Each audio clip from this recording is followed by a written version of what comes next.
കാഴ്ചകളുടെ പറുദീസയാണ് തിരുവനന്തപുരം.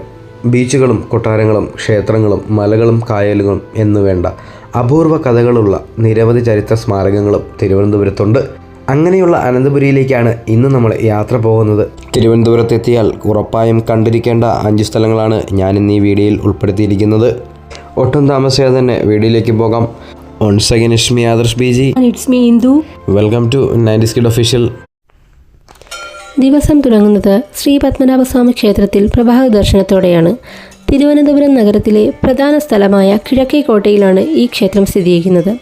ലോകപ്രശസ്തമായ ഈ ക്ഷേത്രം ലോകത്തിലെ ഏറ്റവും സമ്പന്നമായ ക്ഷേത്രങ്ങളിലൊന്നാണ്. ഭഗവാന്റെ ദർശനം കഴിഞ്ഞ് അടുത്തുള്ള പഴയകാലത്തെ ഓർമ്മിപ്പിക്കുന്ന റെസ്റ്റോറൻറ്റുകളിൽ നിന്ന് നാടൻ പ്രഭാത ഭക്ഷണം കഴിച്ച ശേഷം യാത്ര തുടരാം. അടുത്തതായി നമ്മൾ പോകുന്നത് നേപ്പിയർ മ്യൂസിയത്തിലേക്കാണ്.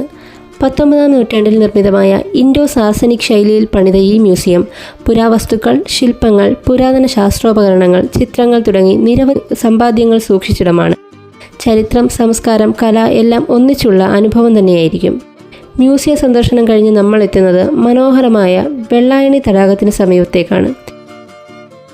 കേരളത്തിലെ തന്നെ ഏറ്റവും വലിയ 2ാമത്തെ ശുദ്ധജല തടാകമായ ഇവിടം പിക്നിക്, ബോട്ടിംഗ്, ഫോട്ടോഗ്രാഫി, പക്ഷി നിരീക്ഷണം എന്നിവയ്ക്ക് അനുയോജ്യമായ സ്ഥലം കൂടിയാണ്. വെള്ളായണിയിൽ നിന്നും നമ്മൾ പോകുന്നത് തൊട്ടടുത്ത് തന്നെയുള്ള പുഞ്ചക്കരി ഫാമിലി റെസ്റ്റോറൻറ്റിലേക്കാണ്.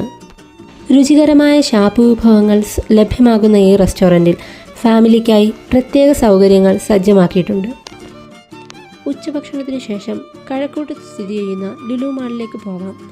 22 ലക്ഷം സ്ക്വയർ ഫീറ്റിൽ വ്യാപിച്ചു കിടക്കുന്ന ഈ മാൾ ഇന്ത്യയിലെ തന്നെ ഏറ്റവും വലിയ ഷോപ്പിംഗ് മാളാണ്. കുടുംബസമേതം സമയം ചെലവഴിക്കുവാനും ഷോപ്പിങ്ങിനും ഗെയിം സോണിനും ഏറ്റവും അനുയോജ്യമായ സ്ഥലമാണ് ഇവിടം. മാളിലെ കാഴ്ചകൾക്കും ഷോപ്പിങ്ങിനും ശേഷം അടുത്തതായി പോകുന്നത് ശംഖുമുഖം ബീച്ചിലേക്കാണ്.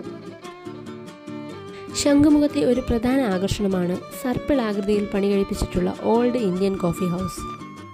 അവിടെ നിന്നും സൂര്യാസ്തമയവും ആസ്വദിച്ച് ഡിന്നറും കഴിക്കാവുന്നതാണ്. തിരികെ തമ്പാനൂരിലെത്തുന്നതോടെ യാത്ര അവസാനിക്കും.